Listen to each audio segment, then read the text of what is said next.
Welcome to Flames of Love, a program designed to deal with the issues of life, relationships, and marriages. I am Beatrice Senaju. Many people didn't end up with the people they truly love due to family disapproval. This have ruined lives of many individuals in our part of the world. Today on the show, we will be discussing what if your family say no? What will you do? My guest is a banker with so many years of experience in the financial sector. He is Mr. Nee Blessing. And my second guest is a pastor and a counselor, Prophet George Alandru. Welcome. Thank you. Thank you. Very. How are you doing? I'm blessed by grace. Social distance.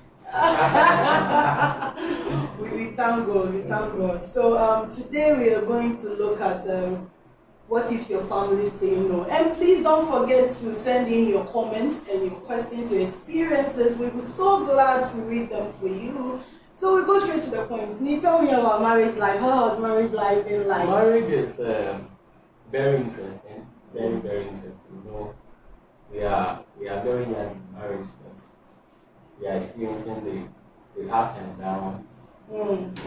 It's sweet.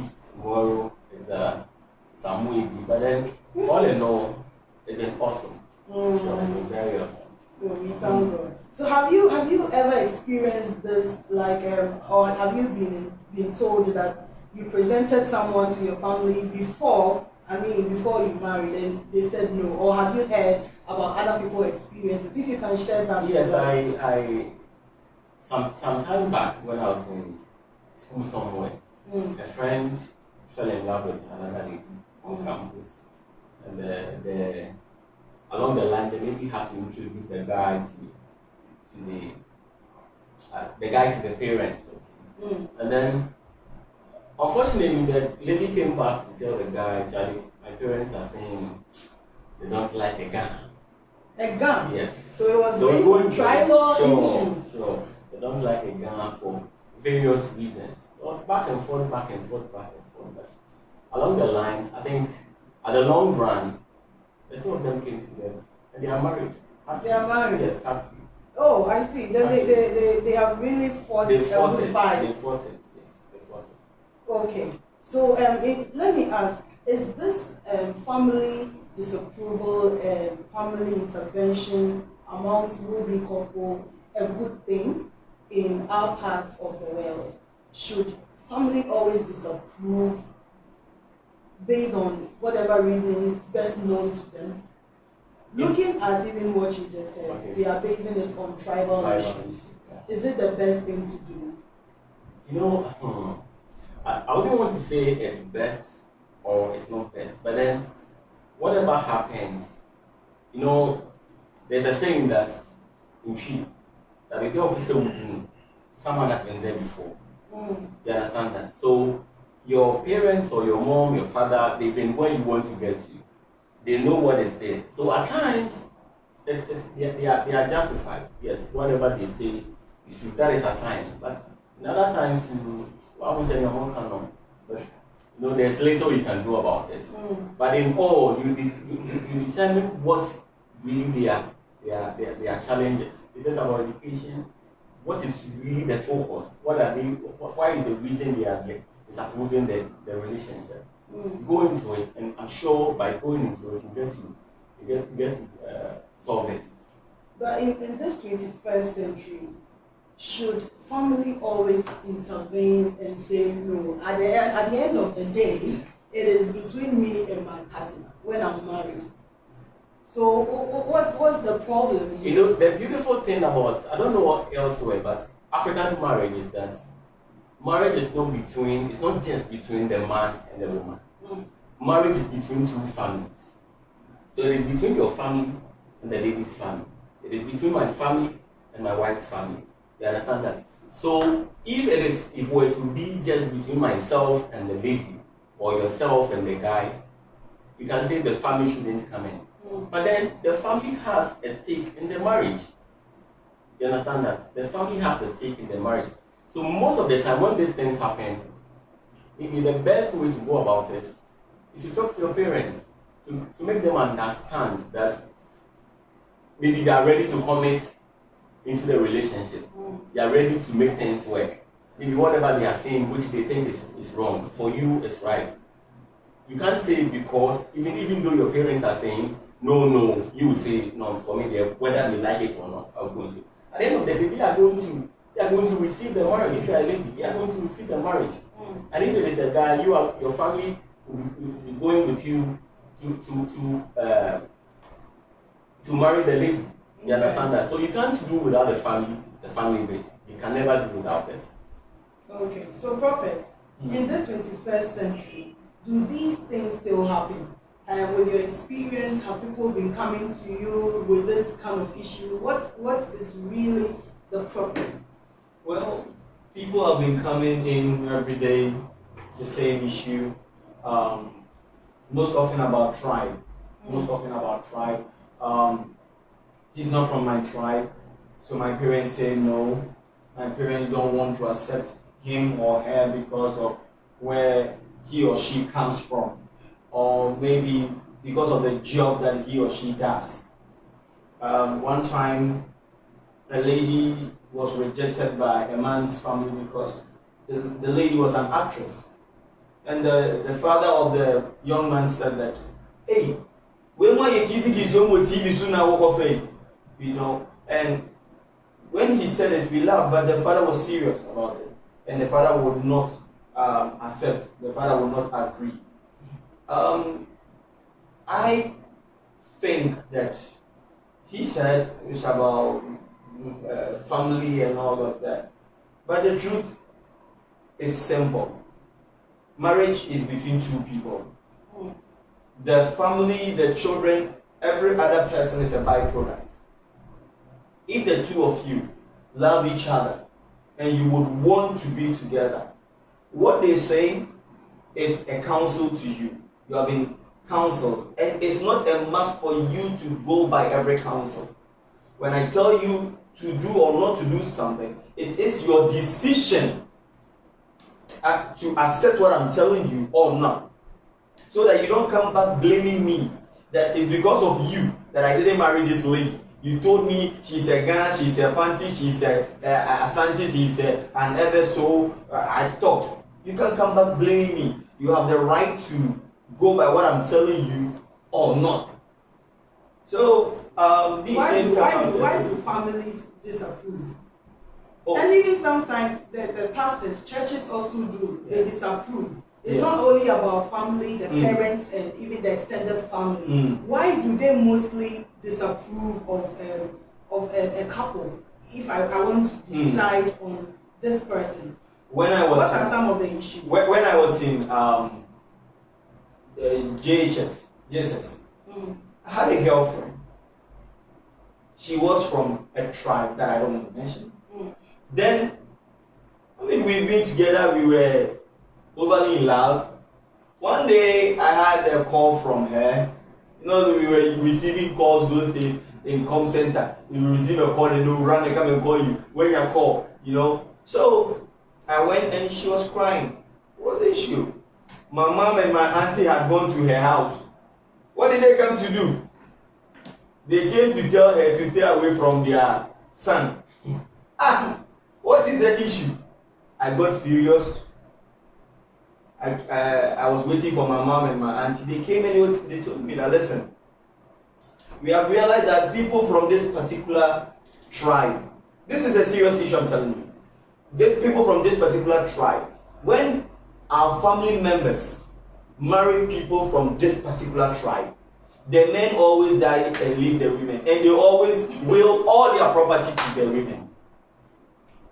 You see, so some families have taken notice of certain trends, whether it being accidental or not, and they believe that the way to stop it is by preventing the next generation from entering into such unions. Whether what they said was true or not, they were really serious about it. Okay? And one thing led to the other, and we parted ways. Maybe if it were to be now, it wouldn't have happened. Because I know better, I could have stood on my grounds and I could have made things happen the way I want it to happen. What I tell people is, marriage is between you and the person. It's between the two of you. I've heard people, it's about families, you are getting into a family. You are not getting into any family. It's you and the person. You are starting a new family. If you love the person, if you want to be with the person, so be it. If your father says no, your father is not going to marry the person. I said the last time, parents and relatives, friends, they have the right to express their misgivings. But they should never dictate to you. Never. So if they said, oh, this person is too fair, he's too that, this person is like this, like that, okay, I've heard you, so I am pulling off. Or so I want to move on. I have the right to make the final decision because I am the one going to live with the person. I love the person and I say I want to be with the person. You are not going to be in a relationship with me. You are not going to be in a marriage. Now, what if you go and it backfires? It backfires on me, not on them. They are not going to feel the heartache. I am going to feel it. When I wake up, I'm done and I shout, it's me. Alright? If I go in and something big comes up, it's for me.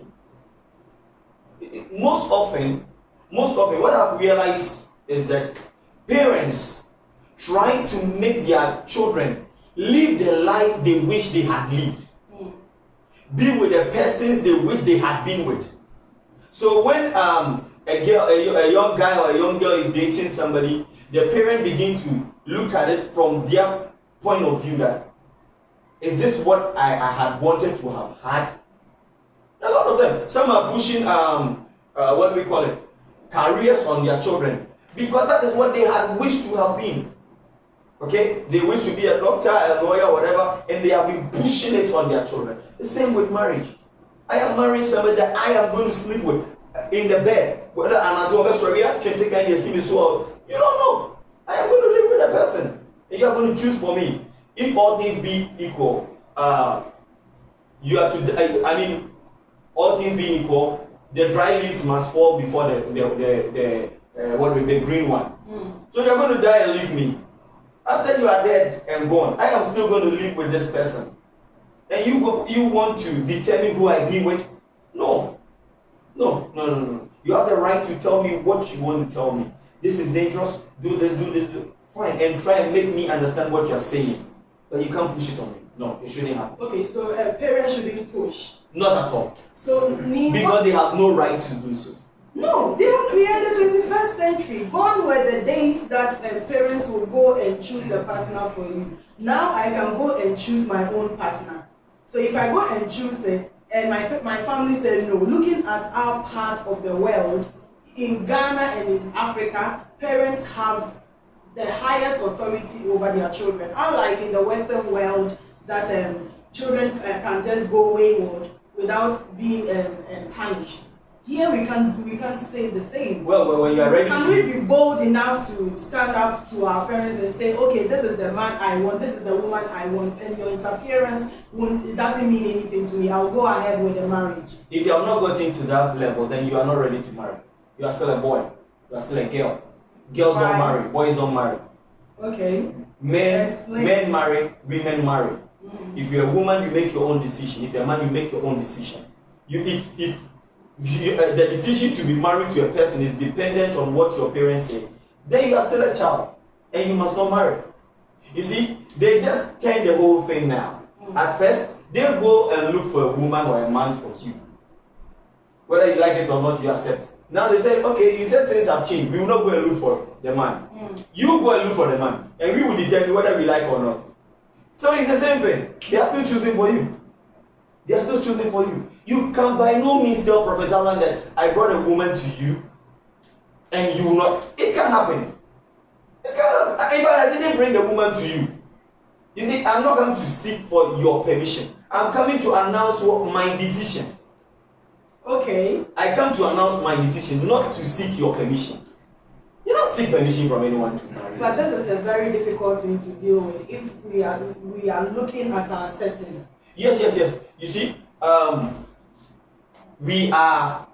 world is evolving, we are moving forward, and anything that is not progressing, we deal with it. We cut it off. Because people do not want to yield power. They want to hold on to power. So your parents will still want to have you be the child that you were for them. They still want to control you. They still want to tell you something and you just do it. But it can't happen. The moment you get to you get to become an adult, you have the right to make the decisions for yourself. Because you are going to live with the consequences, even after they are dead. I mean, there are accidents where maybe a child may die before the parent. That is not the ideal situation. The ideal situation is that the older ones will go first before the younger. So you made me marry someone that I don't want to marry, and I have to deal with that situation after you are gone. Eh? A righteous person leaves inheritance for his children's children. Is this what you left me? Okay, so what are some of the effects of parents' disapproval when it comes to relationships and marriages? Has it gotten some kind of effect on us or the individuals involved? Before I tackle that, I want to touch on a few things. Okay. It is true that when I marry, the lady I marry, they are going to live in the same house, me and her. There's no family element in the house. It is true. But then you should also know that in as much as it is only the two of you who are going to stay in the same house, the marriage is instituted by God through your family. You can't leave the family elements out, especially in our setting. That is why she's mentioned our settings. You understand that? But then, so most of the time, when your family is disapproving of your relationship, think about the reason behind it. There are several reasons: education, tribe, like you said, disability, socio-economic issues, career choices, personality. There are lots of reasons behind it. Religion. So think about the reason why they are disapproving the relationship. Some are genuine. It will amaze you that some families even disapprove based on jealousy. They are jealous for the fact that a guy is coming to pick their beloved daughter from the house to his home. So the fact that I'm going to miss my daughter, so they are doing the bed descending the moon. So guys will be coming, and the more the guys come, still the family is not ready to allow the lady to leave the house. Those reasons are there. Some of the reasons are trivial, like this one, the jealousy one is trivial. Education. There's no way your family should prevent you from marrying someone because of education. But then some, like religion, religion, tribe is also trivial, but religion is very important. You are a prophet. I don't think you would allow your daughter to marry someone from outside your religion. I don't think so. Or you will do that. So religion plays a vital role. It plays a vital role in our sentence. It plays a vital role. My daughter would not marry outside Christianity. Good. So not because I would resist, but because I have taught her not to. You see, when you teach a person right, you don't need to police the person to do right. If this is how we live, I've told you that, listen, this is the way we go. The child has been with me from childhood. I have oriented the child. I know what I have instilled in the child. I don't need to police the child. The child will not bring a person from a different tribe home. If your child brings, I'm not talking about tribe, I'm talking about religion. Yes, if the child brings a person from a different religion to you, then there is an issue with your parenting. Because if I, being a prophet, I have taught my child that, listen, Jesus is the way, the truth, and the life. No one comes to the Father except through him. And that, because you see, because our program is not mainly for only Christians. That is why I do not want to stress on our religion. Okay, so if I have taught my child in a particular way, and I taught my child well, and my child has understood what I have taught my child, then my child will know certain perimeters. It's just like an Adventist, let's say even in a Christian home, an Adventist, or what we call Jehovah's Witness. You see, a child born in Jehovah's Witness raise a Jehovah's Witness. We will not go and pick somebody outside. Unless along the way, he stopped being a Jehovah's Witness. Yes. So you realize that this, when you raise your child in a certain way, there's a kind of person that the child will bring. If I tell my child that, listen, I'm raising you to become the next president, and I keep telling you, for you to be a president, your wife must be so and so, you must do your things this way, you must make sure that you don't smoke so that you don't get a criminal record. When I orient my child in that way, they know what they are going in for. You see, so it's most often we are not prepared for marriage. We are not taught how to marry. We are only taught how to clean yourself. You have to wash. You have to do this. But the choosing of career and the person that you need to bring to make that career that you are choosing become wholesome, we are not taught. Most often in our homes, we are not told it. It's more about the lady. Hey, you need to learn how to cook. When you go and your husband, that is what mostly we are taught. You want to be a doctor, the kind of woman you have to choose, so that if you are called every time, you are on call every time, how she's going to live with you. If you want to be a politician, how your wife should be. We need to teach our children. So most often it's the parents. It's the parental issue. I've said that. It's a parental issue. No child was born bad boy or bad girl. So then it society, somebody raised them to be that way. So then it means that definitely family influence is very high. Yes, it is very high to understand that when you are a child, they have influence on you. When you become an adult, they should trust that which they have taught you will lead you to make the right decision. If they taught you well. So why do they still want to make the decision for you while you are become an adult? Then they didn't teach you well. Because if they had taught you well, and they were assured that what they had taught you, you had understood, and you would have heard, then they would not need to be worried of whom you are going to choose. Because they should know that they have taught you that this is the way to go. They have guided you, they have put measures in place for you. So they know that sitting in their hall, reading their graphic with their spectacles on their nose, they know that the person you are going to walk through the door with is going to be in conformity, in line with the criteria they raised you with. That is just it. You see, if you don't raise them well, you will still want to make decisions for them when they are older. But whether you like it or not, you can even raise them in a particular way. When they grow up, they have the right to object to your decision. They have the right to choose whoever they want to choose. They have the right to go wherever they want to go. That is why adulthood is responsibility. They make the decision and they take the fall and the win with it. You cannot still make decisions for your child that has become an adult. No. Okay, so let's look at some of the factors. We have spoken a lot, and I want to know what are the causes. What are the things that make parents say no?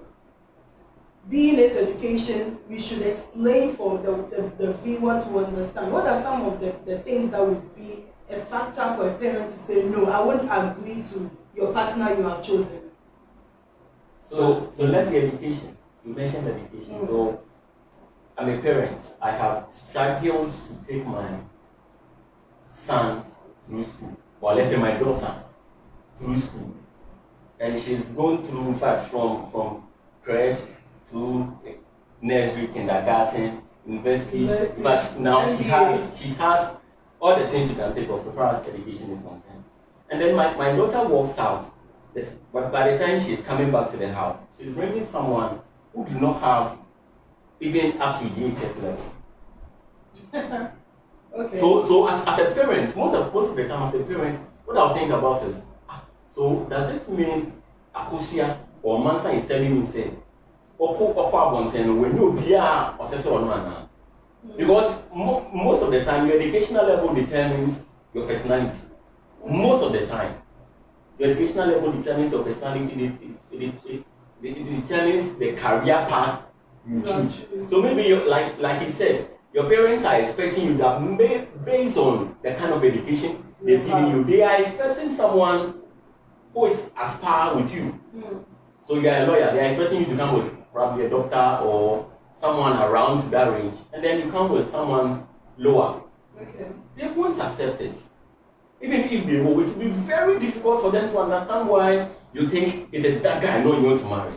That guy who do not have education, that guy, if you are not careful, you'll be the lord of the house in that particular guy's house. If you are not careful, the guy will have to depend on you. Because it happens. Sometimes you go outside and then you fall in love with someone, you think, say, that guy will be, but on not a pen. And family wouldn't understand, your friends wouldn't understand. But that guy is who you want to be with. It happens. We watch everywhere. We reading in the newspapers almost every day. It happens. So education is one. Okay. You understand that? Education is one. And then let's talk about sexual orientation. Okay. It's another. So I'm a Christian, or even let's say I'm a Muslim. I've gotten married. I've given birth to Adiza. I'm expecting that Adiza will grow, come home with a man to reproduce. But then, unfortunately, all of a sudden, Adiza will come with another lady. That's money. This is the person I want to be with. As a parent, how are you going to handle it? If it is me, I would say no to it. But then Prof has a different opinion, I'm sure. The way he's looking at me, I'm sure he has a different opinion. But then if it is me, so you see, some of that's why I said some of the reasons are trivial, but some are very serious. And if you don't handle them well because you think you have the right to marriage and you can do whatever you want to do, what your family has to do is to bring you up when you are old. Everything depends on you. Your family can't determine what you should do. At times, if you don't listen to them spiritually, by the time you realize you are making a very big mistake. You understand? By the time you realize you are making a very big mistake. So you consider the reason. If the reason is not trivial, it is something, it is trivial, something you can handle. Maybe education, you can handle it. Me, I don't care whether I marry an illiterate or not. Okay. If you can handle it, fine. But then can you also handle someone from away from your religion, someone who will prevent you from going to church, someone who will say don't go here, don't go there, someone will say don't pray in the room, someone will say in my room we don't pray, in my room we do this. So whether you are a Christian or not, Charlie, we are married. You can't tell me what I should do in my house. You consider all that before you say I do someone. Because if you don't take care, by the time you realize, Charlie, things are not knocking things off. I'm thinking that he's speaking the same language with me, but maybe one of us is dancing around it in a different way. Let's talk to the issues. I mean, let's talk about the reality. This is it. That if he said that you have to think through it, if you have to think through it, then they are not imposing it. Okay. For you to think through it, that means that you have the right to choose. That is what I'm talking about. Okay. You see, he said that when they tell you something, you should think through it. Some of them are trivial. Some of them are serious. Which means that you have the right to choose. Just as I said earlier, when you are told something, you should think about it. But the final decision should rest with you, not with them. They are not going to be with the person. You are going to be with the person. You are not marrying for your parents. That is one thing we should understand. There are a lot of people struggling in marriage because they married for their parents. They married for their society. They married for their church. They married a particular person because of what society will say. They did not marry a particular person because of what society will say. They married a particular person because of their family. They did not marry a particular person because of their family. You see, and later they regret it. And many are unhappy in marriages because they did not marry the person they love. They did not marry the person they really, really want to be with. They married the person that the society, the family, the church would accept. That is the problem. That is what I'm talking about. When you meet somebody and you love the person, you should be bold and stand up for the person. Say that this is the one I love, and this is the person I want to be with. Without closing your ears to sound argument or sound points that, okay, you are being told that, listen, where you want to go, maybe you say you want to be the president. Okay, they tell you, okay, because you want to be the president, marrying an illiterate person would be a problem for you. Then you think through it. Okay, now between now and the time I would want to be the president, what is the time frame? Maybe I have 20 years. 20 years is more than enough for me to educate a person. If I want to be that president and I have that conversation, that's why we said that you should date a person, enter into a relationship before you think about marriage. So through the dating period and the relationship period, you have gotten to know each other's aspirations. Then you can say that, listen, you have not been to school, but I want to be a president. But I'm not going to be president today. I'm going to rise through the ranks and all of that. So while rising through the ranks, I would want to support you, go through school. I don't need you to become a doctor. All that I need you to be able to do is to read and write. So that when you become the first lady, you can read, you can write. When a speech is given, you can read it. That is all. For the next 15 years, for the next 20 years, we can build ourselves up together. It is possible. It is possible. You see, I keep saying this, that your parents or your guardian, your pastor, nobody has the right to say no to anybody. All that the right they have is to advise you that looking at where you want to go and where this person is and where this person is going, it would be a problem for you. Then you sit down to decide that, yes, I can see that it will be a problem for me, but I still want it. Or I can see it's a problem for me, so I want to reconsider. That is it. The final decision should rest with you, not with any person. Oh, say you brought this person you want to marry. Then this person will tell you that, oh my, now this person is not going to live with the person with you. Then the person says that, no. I have brought you to my house, introducing you to them. Then they tell me that this girl is too fair, we don't like her. You're not going to be with a fair lady. I am the one going to be with her. And I want that fair lady. And you are telling me you don't want a fair lady. It's not for you. If you want a dark lady, marry one. But that's too trivial. Okay. Some tell you something like this. Which one? We spoke about education. We spoke about sexual orientation. Sexual orientation is to the extreme. You see, no child of mine would come home with same sex. No child of mine will turn out to be a homosexual. It can't happen with me. Okay? You see, how you raise your child will determine how they turn out. Will determine. Then nobody should raise their child. Nobody should have rules. Nobody should have regulations in their house. Because I believe in this ideology that every child that is born is a blank sheet. No writing on it. It's society that writes on the sheet of the child. So whoever we have turned out to be is because of where we were born, how we were raised. There are only very, very few people who turn out to be the opposite of how they were raised. Some, they may have been born into a Christian home, but they were not raised Christians. Being born in a Christian home and going to church in and out is not being raised as a Christian. My mom used to travel a lot, and there was this family that my mom had been leaving me with. Early in the morning, 5:30, the man and the wife were Catholics. They wake all of us. 5:30, we are up. We will pray. We do the rosary. We do everything. We pray. In the night before we sleep, the man will gather all of us. And they were rotating. You know that time we were small. We were small. But those that were a little older, today in the morning you will preach. In the evening this one will preach. It rotates. You see, so in the afternoons when we come back from school, you find those that is their turn in the evening, reading through the Bible, searching for scriptures and all. There is a way to raise a person to become something. Why do soldiers go for training? They go for training to be oriented, to be programmed to think in a particular way, to go in a particular way. When you see a police, you see a policeman. When you see a soldier, you see a soldier. Even though they are all in a force way, their thinking is different. Okay? The soldier thinks different from the police. The way you are raised has an effect.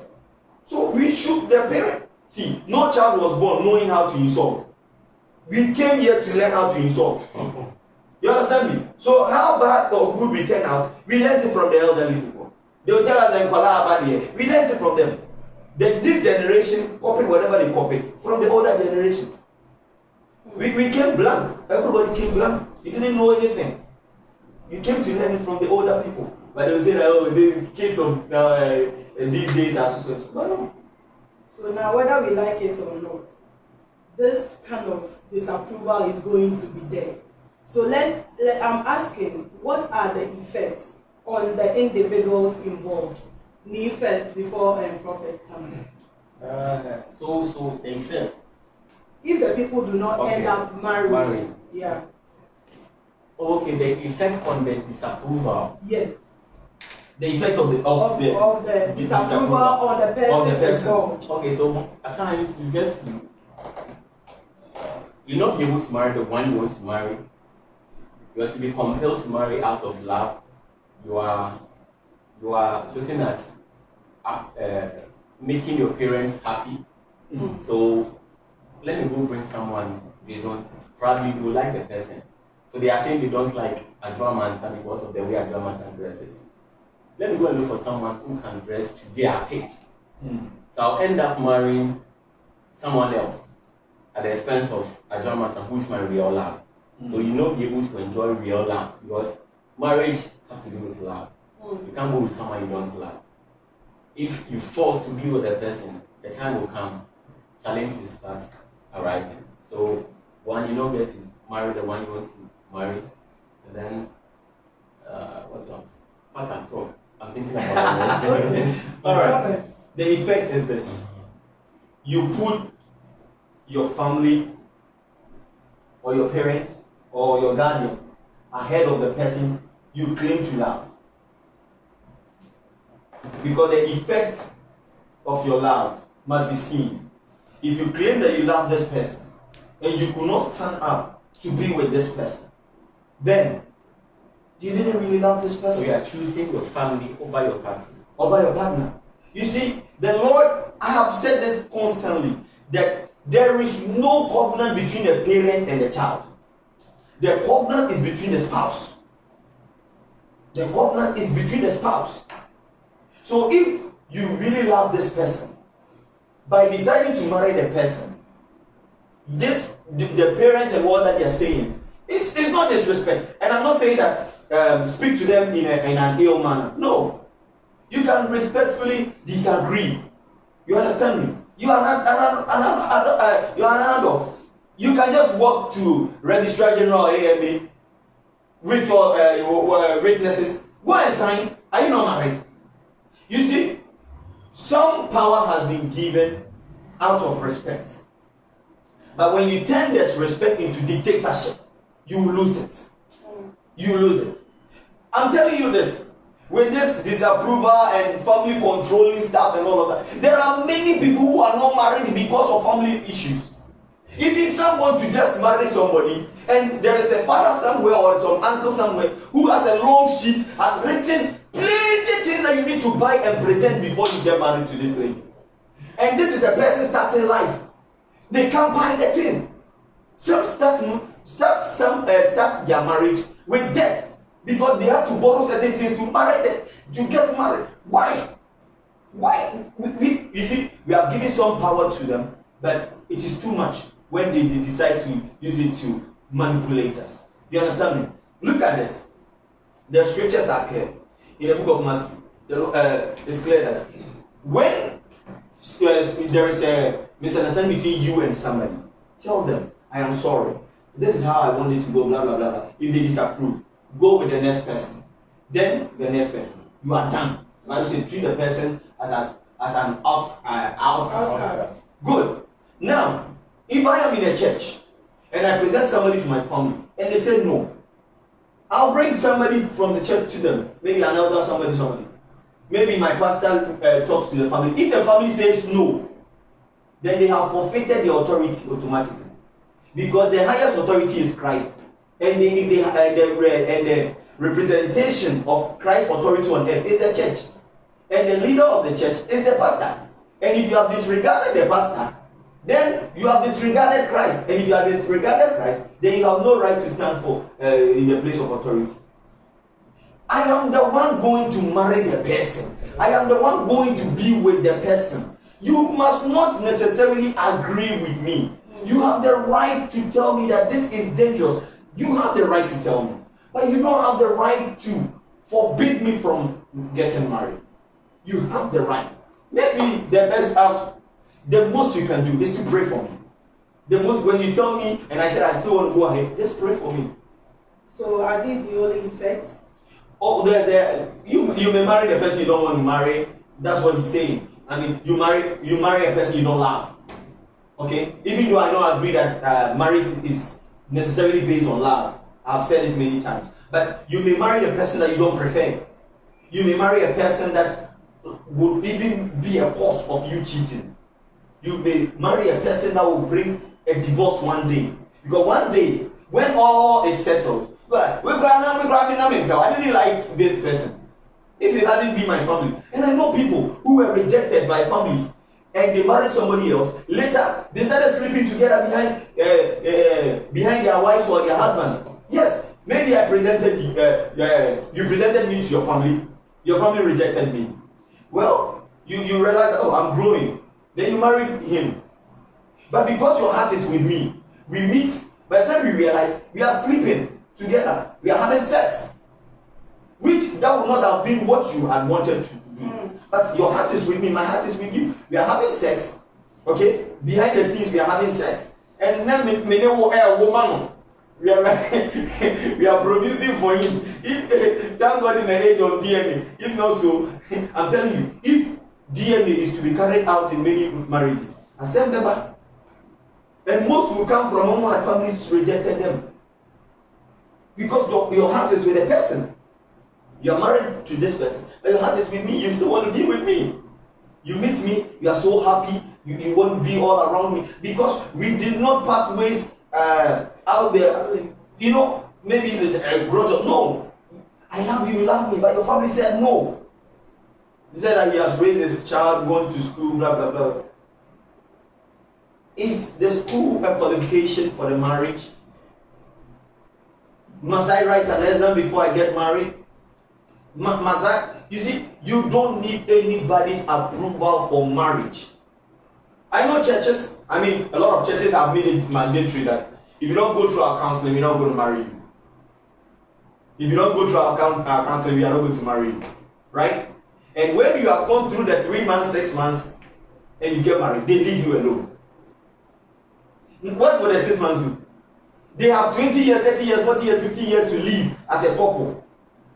And you leave them to be on their own. But before they enter, you have set up some 3 months, 6 months.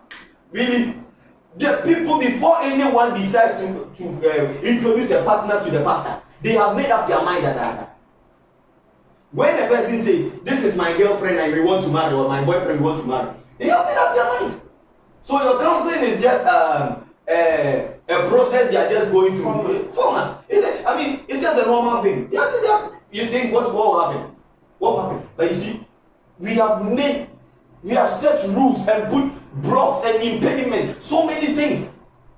People could have married easily and be happy.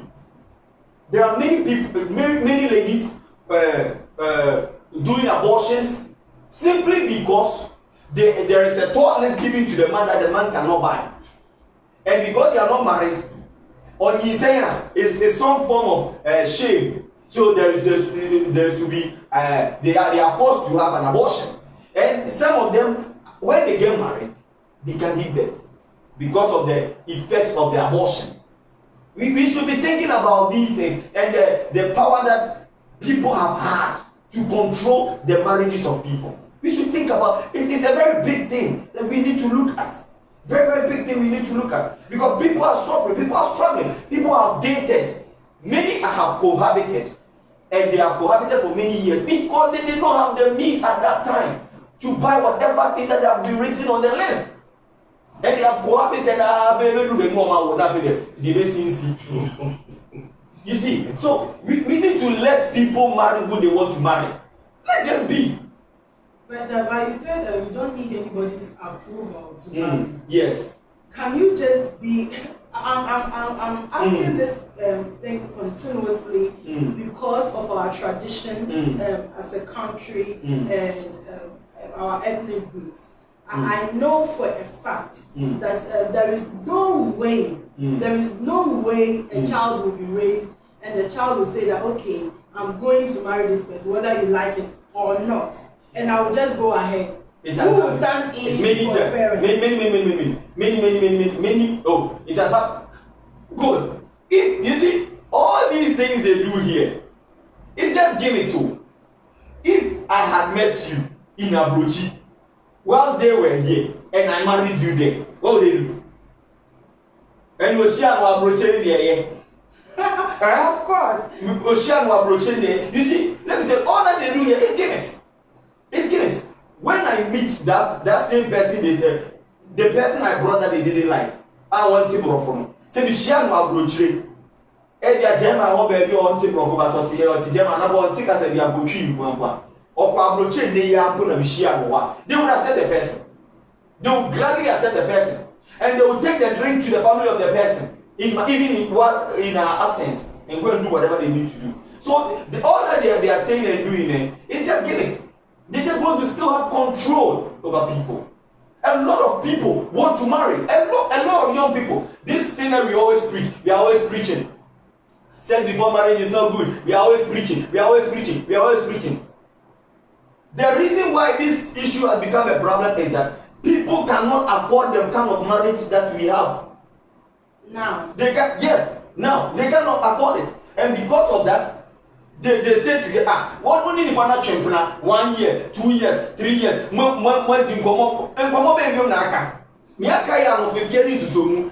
Leading to sex.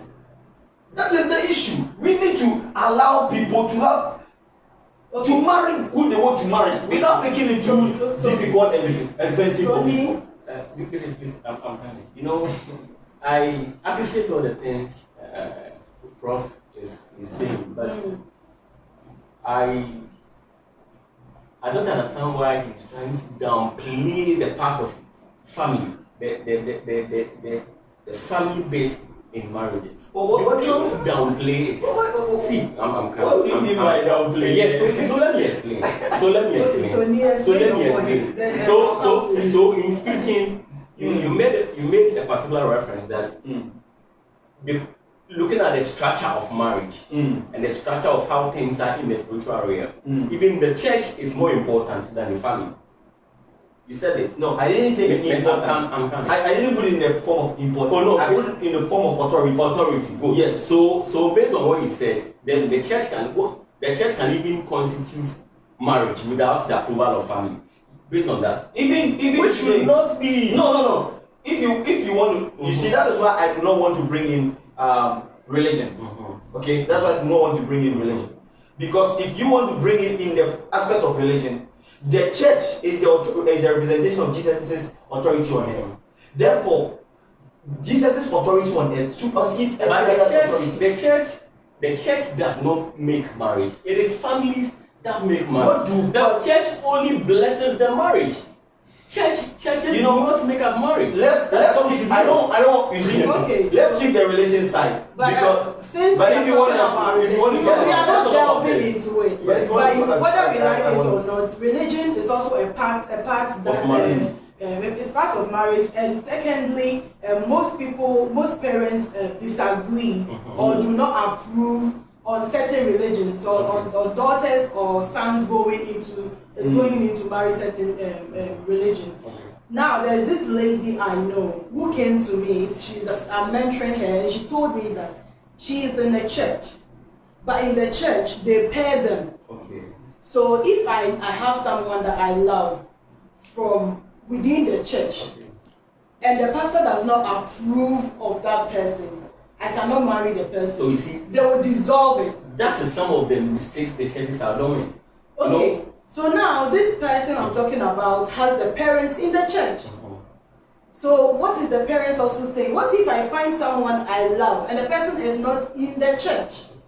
And the person, let's say the person is a Muslim or a traditionalist. and I come home, my parents say no, my church say no, who will bless my marriage? It means that we can't marry? You just go to the registrar general. Oh, so Go there, get people to. You see, listen. You are when you become an adult. When you become an adult, you have been given the automatic right to make decisions for yourself. Okay? So when your family, your mother, your father, and all these things, what do? They witness. They witness it. You can walk to your friend saying the registrar general or the AMA office with your witnesses, and you go and get married. You can get married. So that, look, you see, I'm not downplaying the part of the family and religion also. No good Muslim will marry a Christian. No good Christian will marry a Muslim. That is the truth. We should not just we shouldn't dance around it. Because you them not good. Let me just leave it there. But it's a fact because growing up, I saw couples. I know this woman who got married to the man. The husband is a Muslim and the lady was a Christian. Now the lady's family said they don't want her in the family again because she married a Muslim.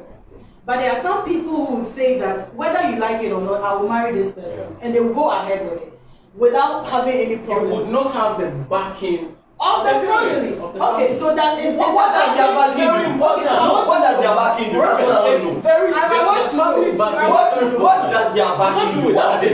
Hold on. If I decide to marry and my mother and my father says no, let me run and I get married. Okay, so I want to run the show. I want to know, is the family backing to marriages so important? Why is it important? When families decide to be part of it, it's nice. It makes it nice. I mean, your family, my family, we come together. It's beautiful. Okay? It makes it beautiful. But it does not translate into successful marriage.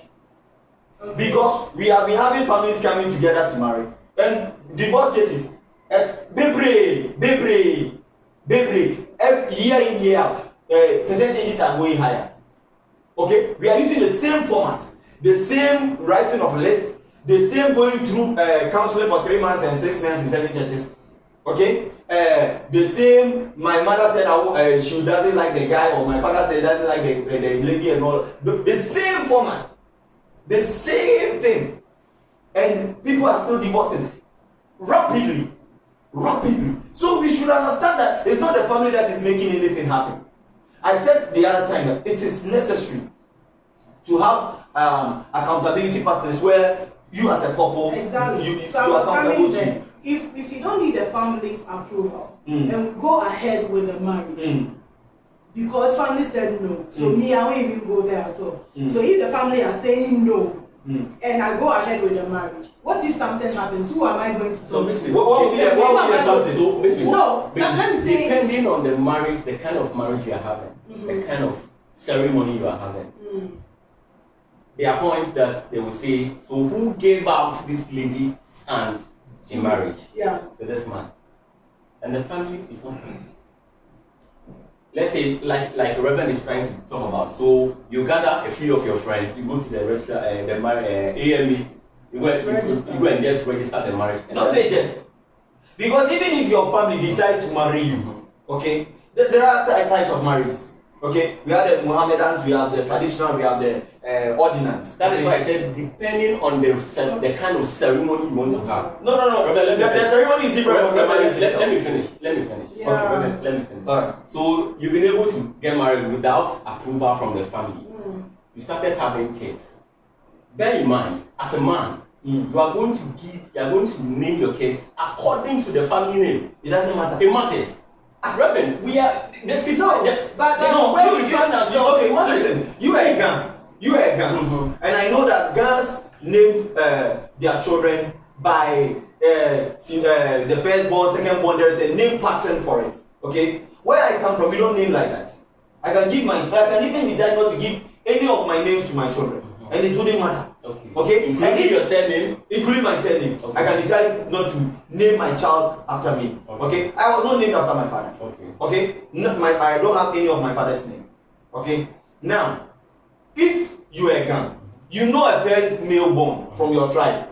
Either it's a Paco or another Ama or something. if it's a female, you know whether it's a male or depending on where you come from, you know it already. You don't need the family to come and tell you. But there are certain traditions where you need to take a drink to them for them to come and do the thing. Okay, listen, now I'll tell you, so if I'm living in abroad, if I'm in the UK right now, in America, Germany, even in Nigeria, Togo, and my family is here, and I give birth, I'm a gun, okay? But I'm using a gun because of, that's the little idea I have that there is a pattern of name depending on the gun family you come from. And I give birth. So wouldn't I name my child? So Pastor, are you aware that there are couples who meet outside, like you are saying, you are referring? They meet outside, they come home because of the family blessings. They come home to marry before they go back. What does the family blessing do? What does it do? Just as the church blessing adds value to the marriage, the family blessings also. Okay, so you can't downplay it. There's something. The family have been blessing and then the marriages have been going. Okay, fine. In the same way, there are religious leaders are also doing it, and they are collapsing. That is what I'm telling you. That's what I'm telling you, that the marriage is between the two of you, not any other person. Okay. Not the pastor or your mother-father issue. Because they be a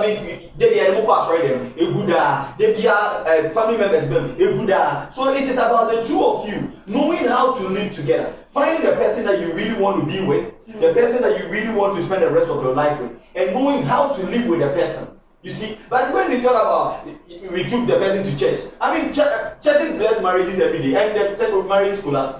Families bless marriages every day. They hold their hands, they bring them to the altar, and all of that. Even some settings, they pour libation for the boss to be with them, and still they divorce. So let's look at education. Let's look at education and how family objects or insist that when you have risen through the ranks and you've gone through the educational ladder, you should marry someone who is illiterate, and don't bring home someone who is an illiterate. We all know that, we have heard stories. I know someone like that. But I mean, if such an issue is on the plate, as a woman or as a man who is planning to marry, how do you go about it? Would you still go ahead with the marriage and ignore what your parents are saying? Or you will leave your partner that you have loved so much because of your family and your church and what society is going to think about? Would you leave or would you stay? What should such a person do? The reason why they are asking you not to marry that person is because of benefits, not because of how you really would feel or fare. What kind of benefits? Good. If Dangote had not gone to school before, knowing the money Dangote has, and your child has finished university, and your child comes home with Dangote, would you say no?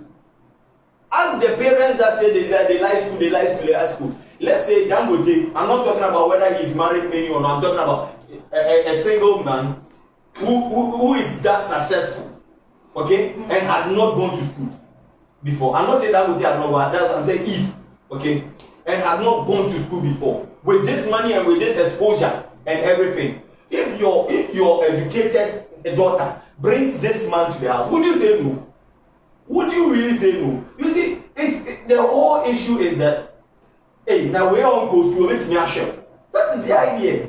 And sometimes also, with the guy's side, the family is thinking, where we wish you get to, this woman might be a baggage for you. Because it will get to a time where you need to meet some investors and all of that, and she can't be fluent in English, she cannot do this and all of that. And I said that people can be trained. I know a lady of a grass in a by obey a maid. You see, I don't want to even mention the neighborhood. But look at what happened. The lady is not, one day I was there, the lady sent me a message on WhatsApp. I replied, I was trying to break the English small because I knew her background. But the way she was typing, then I called. I stopped typing and I called her. Then I started speaking to her in English. And she was fluent. So I asked, hey, I'm surprised. Why did you go somewhere? And she said she went to adult education at Holy Family. There's a Catholic church around Mateko. I didn't know. You see, she went through this like 3 years or something, and she can speak English and she's typing English. Somebody from the village that had not even gone to school in the village. She didn't even go to school at all. But she came here, she has been taught. So this can be done.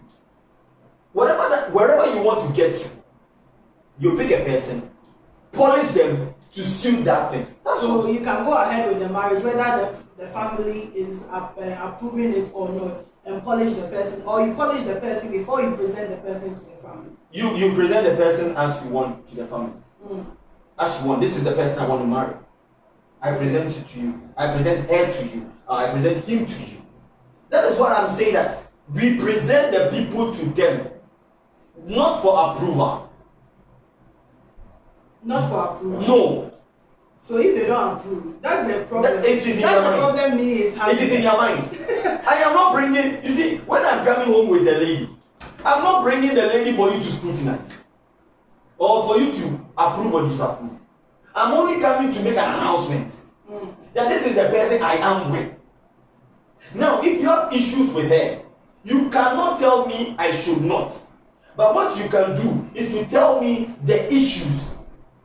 Alright? And tell me the repercussions of those issues if I am to marry the person.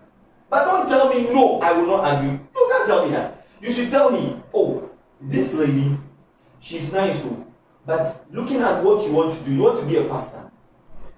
This is a club dancer. She dances in the club. Looking at your work as a pastor and she dancing in the club, it wouldn't help you. You know, they should tell me something, but not just tell me, no, I won't agree. Oh, no, you won't agree. I don't want to be with her. Tell me something. Reason with me. Okay? And then you should, when you are telling me the problems, bring a solution along with it. You say that, or slow down with it. Read her from the clubbing situation and marry. You see, you should give me a solution. Mama say no, saying. Give me a solution in addition to what you are saying. Tell me the problem, tell me the possible solutions, and tell me the possible repercussions of if the problem not being solved. You should tell me these things. Not just tell me something and just leave it like that. I've said what I want to say, then you get up and you go. Okay, I'll so come home with my grandchildren. So it's still playing some now right here with me, and we are talking about when your family say no, family disapproval to relationships and marriages, and the effect it has on them. So I have some few messages, and Francis is saying, I'm sure my good friend needs to get closer to marriage and listen to what his loved mother will tell him. I don't understand. He says what? I'm sure my good friend needs to get closer to marriage and listen to what his loved mother will tell him. Oh, okay. I understand. Me, I don't understand. That what my mother will tell me when I'm about to get married. Okay. So it's you. Okay. Okay. So then he said that parents will always want to be part of the selection of your spouse. And it is a fact, brothers. Whether you like it or not, parents are going to be part of it. So, passively. This is a dicey situation. They will be we are answering here. Okay, yeah. So what's his name? Nasuru said, "Cool, this is so cool." And Theodora Medeto, hi senior, we're doing good. I'm watching. Okay, so let's look at money. And look at the way forward, and we'll be out of here. Does money also contribute to the fact that people's selection of spouses will be rejected? How serious is this issue, Neil? It's serious. There are people who had their spouses rejected by their parents. And you know, most of these things happen in deprived areas. So my family, we do not have money. So we are expecting that these are cocoa. They consider their kids as cocoa. So the kid will go and get married to someone who is rich. and the person will come and bless the family with his money. Okay. But then the daughter will leave the house, go bring someone who is virtually like them. At times it becomes very difficult because all their expectations are on the lady, that she is going to bring someone who will change the fortunes of the family. And then all of a sudden you bring someone just like them. At times it becomes very difficult. So it really, yes, it's true, it's happening. And most of the time in our villages and some of our deprived areas, they encounter some of these things. But I do not think money should be an issue to prevent your daughter or your son from entering into marriage. Because today, I do not have money. What happens the next day? I don't have money today, I don't have anything. But then, at least what I can eat, what I can depend on for now, I have. Who knows, tomorrow, by sufficient grace somewhere, I'll be rich. I'll be fucking dusted. So it is not advisable for parents to reject their daughters or sons from getting married because of money. But it is happening, and it is happening in the deprived areas. It is happening. Something which is very hard. Okay. Money and rejection of spouses. I think that it is rather on the contrary, that the money situation happens in the urban settings and not in the deprived areas. Because mostly in the deprived areas, they are almost the same. So they are not really looking out for you to bring some rich person.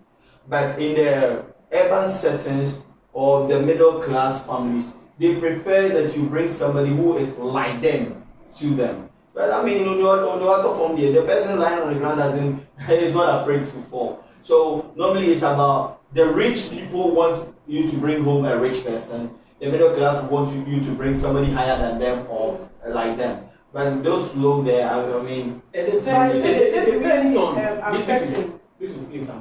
it depends on how you are looking at it.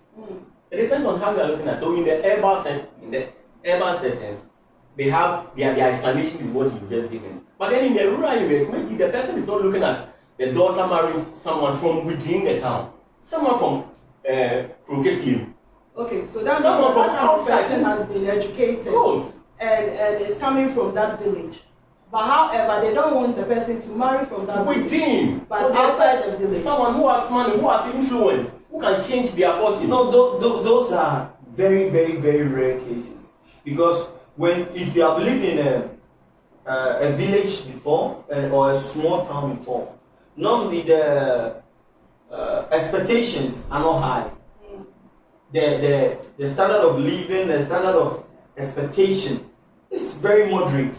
They are not really looking for somebody from abroad or somebody from a big city coming in. They are looking around them. They are looking around themselves. I mean, they are not looking too high. It's those in the cities who have also been educated that begin to really draw a line and do a serious selection. I don't like this, I don't like that, I like this, I don't like that, even I don't like the way he smiles, I don't like this.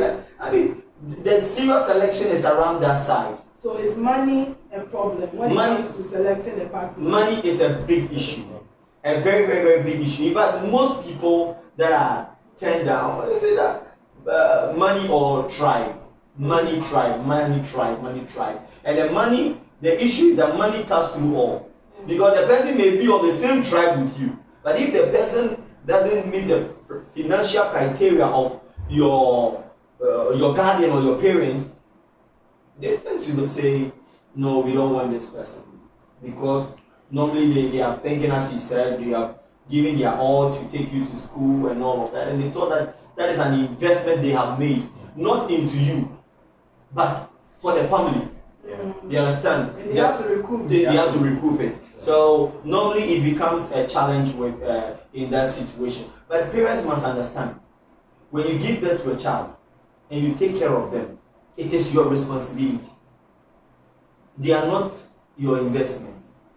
If they turn out good and they take care of you, beautiful. But you don't take care of your children because you want them to take care of you one day. You take care of them because it is your responsibility to do so. That is one thing we should understand. And if you are a parent, or if you are going to get married, you are going to have kids and all of that, understand that I must have a life for myself. I must put things together for myself, so that I do not become a burden of my child one day.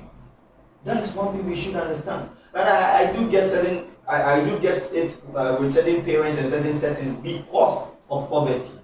Because of poverty, the little they have that they could have lived on it or to use it for themselves. I mean, they have kids, they push everything on the child, and that is what brings about the investment thing in your mind. Okay, so what's the way forward? What should we do?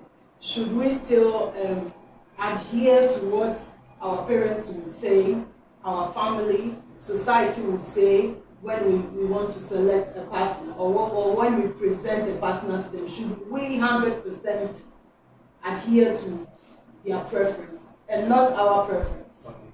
So, like I've always said, you consider the magnitude of what they are talking about, the particular reason for which they are disapproving the marriage. You understand that? You consider that. But then, in most cases, I was reading something. I wanted to ask him, okay, because he has said this over and over. So I wanted to ask. Okay. Okay. I wanted to ask him that if he's talking about magnitude, okay, what if the family says something like, our family, we like dark girls. You brought beautiful Beatrice, she's fair. We don't like the this is fair. trivial. So what would you do? This is trivial. What would you do? Okay. So that is what I want to understand. So it comes to what I was about saying. I read something about some few months back, and then they were trying to discuss some of these things: marriage, family, relationship, society, and all that. Whether you like it or not, there will be a time that your family will say no to a relationship. It is possible. It happens. It is something which is happening all over. You understand that? But then, how do you talk your parents into accepting the kind of person you want to marry? How do you convince them to accept it, whether you like it or not, without going against their wish? Because there are nice ways by which you can say no to your parents without being rude, in quotes, without being it is my right to get married. You can't tell me who I should get married to or who I shouldn't marry. You understand that? There are better ways of handling it, and one of the ways they suggested. So you've realized that your parents do not like your guy. Don't go and tell your guy that my parents do not like you because of A, B, C, D. Because if you do that, your guy would also start thinking too much. So what is now on someone there? So why won't I look for someone whose parents will accept me? So one, don't go and tell your guy that. If it is you, the lady, who is going to do that, find ways of handling it. And one of the ways they suggested is try and invite your friend, that is the girl, your boyfriend, to the house. Don't tell your parents it is your boyfriend that they are dating. Find a way of inviting the person to the house so that the family can have some kind of relationship with the person. So from the onset, if they do not like that person, even though you've not told them of anything, if they do not like, they will tell you, say, guy, we have been here, Charlie, it's some. So you are telling us. Let me suggest something to you. Let me tell you this. My boss told me something one day when he completed university. There was a time he fell in love with this beautiful lady. He was all over the lady, and then he decided to invite the lady to the house. So the lady went to their house. The lady sat in the living room. The mother of the guy was inside somewhere. So the guy went to tell the mother, so maybe can come and talk to the lady. When the mother entered the living room, the lady's legs were on the center table and browsing. So just when the woman saw the lady, so we've not even accepted they've not even introduced you to me as to whether you're coming to be my in-law or whatever, but you started showing signs of Disrespect. disrespect. Your legs are on the center table and you are browsing in my house. You don't even know me. You don't know whether I'm a good lady. You don't know the kind of person I am.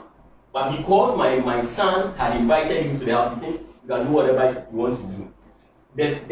When the lady left, the only thing the mother said to the guy, that is my boss, is that say unim say oba we na ode ba say oba waran here, my brother, my son, think twice. Because what he actually is here no, and yet. So even before the guy would make up the mind to introduce the lady to the mother has seen the lady's lifestyle already. So from that particular point, the mother can effectively suggest better ways. So if you think this person is who you are bringing, don't bring. So before you even introduce, you have a clue. So you don't wait till you are ready, probably you are ready to get married to the person, and then you invite the person home, and then your parents will start saying no, and because you've gone too far in the relationship or you've gone very close to getting married, you think there's nothing I can do about it, whether my parents are in support or not understand anything. Why wouldn't you bring the person to the house when the friendship even started, so that you know the mind of your parents regarding the particular lady? Are you getting my point? Yeah. So there was a day I was having a chat with my boss. He gave me he created this scenario to me, and he created another scenario where he told me that, let me tell you this, he's also a man of God. You can't go into a relationship leading into marriage without the backing of your family. Without the backing of your family. Because if you do that, there's something we call trickle-down effect. You get married. You force yourself to get married. So if you're not careful, your parents will say, so we don't want you to do this, but you are saying that is what you want to do. So please, there's something they say. Don't come to us. What is going to happen to your kids? That means your kids will not even get to know their grandchildren and their grandfathers, because they can't get closer to them. So they can't get. Yes, it's true. So whatever you make is affecting your children. The decision you took is affecting your children. Then what about those who got married and they were orphans? They were orphans. Yeah. Orphan, that means they do not have family. That one is different. Your father is that one is different. So you have mother, you have a mother, you have a father that is alive. It is different from they are no more. They are two different things altogether. You can't compare the two. It's not comparable. You can't. So you are saying going forward, we should respect whatever decision. Respect your parents' decision. However, if you indeed want to marry the person you want to marry, and that they are opposing, find better ways of handling it rather than being rude and saying that I know my rights. So whether you accept the person or not, I'm going for who I want to be to. Because you can't do without the family. I would always say you can't do without the family backing. You can't. Your family said they don't want a family. Okay, so prophet, way forward. But I want to understand. We were looking for a trivial point. That's why I'm using the fair lady situation. Your family says they don't like a fair lady. Okay. You are telling them whatever you want to tell them. They don't want a fair lady. And you have been with this lady because most in our settings, you can't just bring your boyfriend or girlfriend home. We should not take ourselves in fantasy. You only bring the person when you are even older and older and older. Okay? You have some job, you have this, before you can even present somebody to the house. And even in certain settings, you were talking about bringing the person home for them to see the person. Really? The 22-year-old girl who married at 25 or even 24, the 22-year-old girl cannot bring the boyfriend to the house. Most homes. The girl can. You see, we can tell ourselves a different story, but we know. Many married 24, 25. Okay, the 24, 25 within that space. How many of them are able to bring their boyfriends home? Okay, and did they not meet, like each other, loved each other before they brought the person home. You should understand. And even the home that you are saying they should bring, in our setting, many people are living in chamber or some of them in a single room. Your mother and your siblings, your father are living in a single room. What did you buy for your book time? The porch is there, You obviously. The compound is there, obviously. Even most, especially with the ladies, it's more difficult to bring a guy home. It's more difficult with the ladies to take a guy home. We can tell ourselves stories as if we are watching movie, but the real situation on the ground, for a lady to carry a guy home, even as a mere friend, it's not an easy thing we have here. You understand? But even when she's older and older, it becomes a challenge. I am saying this thing, and he has not been able to answer me. I said that as trivial as Obako, tell me what you would do when your parents say that we don't like Obako. You have spoken to them. How nice can you speak to this person? You know, some of them, the moment they tell you, I don't want this one, then they wake up. They go. No matter what you tell them, they say, no, we don't like. What would you do? Are you going to leave the Oba because they said they don't like Okwo? I'm saying that let them tell us the reasons behind their rejection. But they should not impose it. Your boss's issue. If my girlfriend came to my house and put her legs on the table, it is my fault. What did I tell her before bringing her to my house? Did she think that she was coming to my house that I am in alone? What did I tell her? I mean, you see, I cannot just bring somebody into a place. You should have asked your boss. When the lady saw the woman, so if she took the leg off the table, then it is because she had respect for the woman. She might not even have known that the mother was there. It might have even been a surprise to her. You see, when people tell stories, there are other sides to the story that we don't know. And your mother told you that if this is the person you are bringing, they don't bring the person. And you were happy. Yes, you should. And you are telling somebody that I didn't bring the person because my mother said this. You should be happy. Your mother is not going to marry the person. That is the point. Your mother has the right to tell you that, my son, the way this girl behaved, it doesn't show respect. Okay? So, my son, if she's the one you want to be with, really think about this decision. You get me? She has suggested something to you. She has brought up a situation. Okay? Then you will study the lady, come back to her and say, I think what you said was true. She doesn't really respect or something like that. Or you come back to her and say, oh mom, I checked. She isn't as she portrayed that day. I've seen this about her, I've seen that about her, Just as you said, I'm studying her. Or what you said was true, so I've parted ways with her. You know, we need to reason. But you don't tell me that if this is the one I'm bringing, then you will not accept. Are you the one going to live with her? Are you the one marrying her? You have your husband. Stay with your husband. You have your wife. Stay with your wife. Okay, so impose your decisions. So we have done an hour already. I want to find out. Neely has spoken. I want to find out from you, what is the way forward? Should we adhere strictly by what our parents are saying, or when they reject our parents? If not, what should we do? What are some of the things we should do to ensure that, well, my family is not backing me, I want to marry, but I still need to talk to my mom once the need arises. What should we go about it? Should we do should we neglect the family and go ahead? Or we should find ways of talking them to accept our partners. How should we go about it? I said earlier that when the family says no, find somebody that they respect. First, you ask them why and all of that in a nice way. That's what I have said.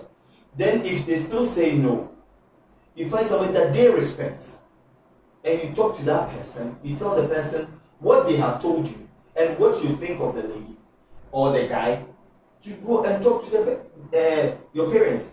If the person goes and they still reject, you find somebody that is higher than that person to go talk to them. If your parents still reject, generally when they reject, they should tell them something. So when they tell them, we just don't like the person, then you are telling me something. Or they might say that, oh, because of A, B, C, D. But you have also told the person that, oh, they said this, that. Maybe they said that she had not gone to school and all of that. But we are working on it because now she's going to be enrolled in so and so school, she's going to do this, or he's going to do this. So these things will be presented to your parents. And in all of this, you are not seeking approval. You are wanting to keep the family together. That is why you want to be on the same page. It's not that you are seeking for their approval. Because whether they agree or not, they are not the ones going to be with the person. One day, it's a nipple in your stroke. When the person is having a stroke and you have to clean the person up, your parents will not do that cleaning. So it's you and you and you. In marriage, it's you. All those that came to your ceremony, the one that held your hand and everything, you'll be left alone in that place. So I'm saying that, talk to them. If you are a religious person, whatever religious sect that you belong to, you can make leaders of that religious sect. Talk to your parents. That is okay. Or influential personalities in society, talk to them. That is okay. But if they still decide not to, go to the court and sign. Go to the court and sign. You see, it does not mean you disrespect them. You gave them what you were supposed to give them. You brought somebody to them, and this is the person I want to marry. And they said no. And the reason they gave you was more about them than about you. As for our family, we don't do this. As for our family, as for us, as for, maybe there is chieftaincy. They tell you, oh, there is chieftaincy in our lineage. And because of that, if you marry this tribe, your children cannot one day sit on the throne. And if they cannot sit on the throne, it means that our bloodline will lose the chance of sitting on that throne. You see? So they might talk to you about these things. But if you do not, if you are not interested in that chieftaincy, and you don't want your children to even want to sit on that throne, you still have the right to make the decision. That is what I'm saying. You have the final decision, not your parents. You have the final decision, not your parents. You get me? Now, you are going to be with the person. Why should your parents have the final decision? It doesn't mean you are disrespecting them. Then the laws should have been made. The laws should have been made that until your parents agree, you cannot marry. And these same parents, even if an old woman from Abroche comes, and the old woman is going to do document for you to be able to travel, and they say that you are going to do a marriage, they will agree. Because they know their child is going to bring in fortunes. If you see this same thing about marriage, there will be, if I meet the lady in Abroche, and we are in abroad, and we did not even see any parents, and we are giving birth, would they say no? You see, if all these things, parents and relatives, friends, they have the right to express their misgivings, but they should by no means dictate to us. He was saying the same thing, but he could not hit it. He was dancing around it. When their reason is trivial, if you are saying their reason is trivial, it means that you have the right or the opportunity to think through what they are telling you. So if you have the choice to make by thinking through what they are telling you, then you are eventually saying what I'm saying. They should say what they want to say, but you have the final decision. Thank you. You have the final decision. Yes. And I think we have to do part 2 of this topic and delve deeper into it, because I know someone who presented a man to the family. The parents called the lady and told the lady, no, we don't like the guy. Reasons, no reason. And this is someone you have gone, you've gone far with. I mean, you've suffered with the person, and now I want to marry the person. You go and the parents say no. So in such a case, the person went, picked someone, went to talk to the parents. Parents said no reason. They just don't like the guy. So why with such an issue, why would you even have to go very far with someone before you No. You take the person to No, your but parents. you That is also, why you are not no, getting it. but you're also missing the point. You're not being realistic. He is not living in Ghana. Yeah, He you're not doesn't being live in realistic. Ghana. Because see, there are some parents that you dare not. Okay. See, they are so strict that they want you to achieve certain things before you bring a man home, especially with the ladies. Before you bring a man home. So when you are bringing the man home, they know that, oh, you are working, you can take care of yourself. If anything happens, you'll be able to take care of them as well. Now you bring the person home, you yourself, you are doing your homework, getting to know the man. Now you take the person home. Not maybe you are marrying in a week or two, but you are introducing, a year or 6 months to marry.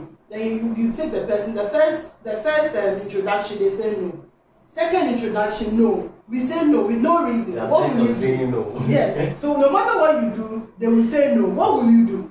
When there's such an issue, will you go ahead with the marriage? Or just say that, okay, I'm adhering to what my parents are saying. Now later, the father said the guy is the pastor. He doesn't like the pastor. Okay. It's just not that the guy cannot take care of the daughter, but because the guy is a pastor, he doesn't like a pastor. Why don't you like a pastor? No reason. So how was it concluded? The lady didn't marry the guy because the father has influence. Now the lady sends another man. The father said no. So what will you do? The lady said now, whether he said no or not, I am marrying the person. You understand? Because now the lady feels I'm growing. And you can't keep me in the dark for too long. And you are not giving me any tangible reason for me not to marry this person. If you are saying the person is a pastor, pastors are human beings. If the person is an imam and I feel like marrying the person, I love the person, I should be able to marry the person. But whichever way it is, we have to apply wisdom in handling this whole issue. So we will have to come back again and talk about this some other time. But I understand your points and I understand your points. Now you people have left me in the middle. I don't know what to do. I don't know whether I should go here or I should come here. Go by the law of the country. Okay, so Esnam is saying that why is my network so bad today? Of all days, Sneep lesson has done something to my network. I think she wanted to be on your neck today. Okay, Madame Theodora says, I agree with the man in the wine shirt. Is he me? Yeah, Theodora says he agrees with you. Okay, so it's been an hour and more on Flames of Love. Unfortunately, this is where we have to end the show today. We'll come back again to talk about this and find the best ways to go about this. And it's been nice having you around. I appreciate all the comments. This is not just a monologue, it's a dialogue. So your comments are very, very welcome. Your questions are also welcome. We really appreciate your time here. And before I go, I want to thank you, Nee, for making time and talking to us about whether your parents did what should you do. I really appreciate your coming. I hope to get you back here next time for us to do justice to the topic. And Prophet, thank you so much for the insights and everything you are doing to ensure that our relationship and our marriages become solid. And I thank you so much. And Grace Lynn, I can't thank you so much. I can't thank you enough.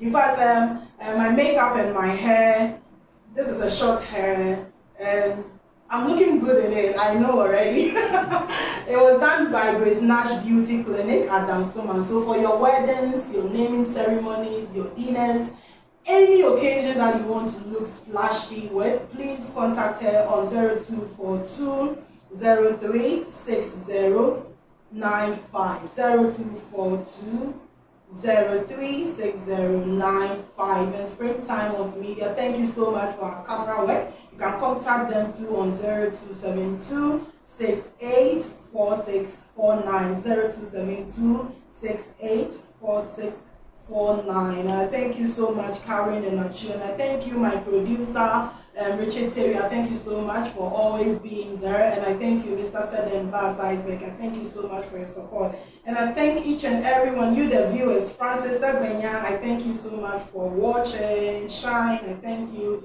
And the names can go on and on and on and on. But this is where we'll end today. Do join us same time at 4 p.m. on Sunday. And guess what? We are discussing premarital sex. You don't want to miss it. You don't want to miss it I on love this Sunday. one. You love this I love one. this. So we are discussing premarital sex. Sunday, make a point to be here. Send in your comments ahead of time, your questions ahead of time. We'll be glad to answer your questions. Thank you so much. Until we meet again, same time on Sunday. Have a blessed evening and a blessed weekend. Bye-bye.